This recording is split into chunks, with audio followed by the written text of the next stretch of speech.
নমস্কার বন্ধুরা, পিয়ার হেসেলে আপনাদের সবাইকে স্বাগত। কেমন আছেন আপনারা সবাই? আমি তো খুব ভালোই আছি। আজকে চলে এসেছি একটা নতুন ভিডিও নিয়ে। আজকে ফ্যামিলি সকলে মিলে চলে এসেছি তারাপীঠে দুপুরেই পৌঁছে গেছি। বিকেলবেলা সকলে মিলে স্নান করে ফ্রেশ হয়ে বেরিয়ে পড়েছি বামদেবের বাড়িতে পুজো দেওয়ার জন্য। দেখুন, এটা হচ্ছে কি আটলা গ্রাম, এখানে বামদেবের জন্ম। আপনারা কি কখনো এসেছেন? কমেন্ট করে জানাবেন। এখানে তো ভিডিও করার অ্যালাউ নেই ভেতরে, তাও আমি একটু বাইরেটা করেছি। ভেতরে করার চেষ্টা করেছিলাম, একটু করতে পেরেছি। দেখুন, সবাই মিলে চলে এসেছি। এই যে এটা হচ্ছে কি বামদেবের বাড়ি। সবাই মিলে চলে যাচ্ছি বামদেবকে পুজো দেওয়ার জন্য।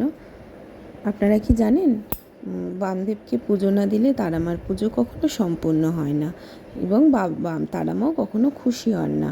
কে কে জানেন কমেন্ট করে এটা জানাবেন।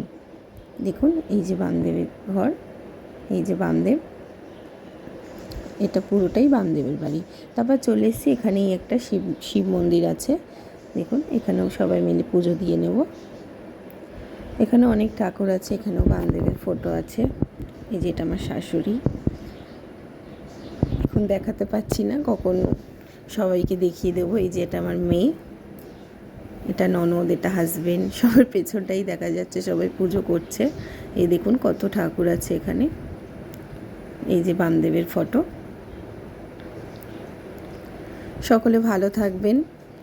কালকে চলে আসবো আর একটা নতুন ভিডিও নিয়ে। নতুন ভিডিও করছি, কখন কোনো ভুল ত্রুটি হয়ে থাকলে ক্ষমা করে দেবেন।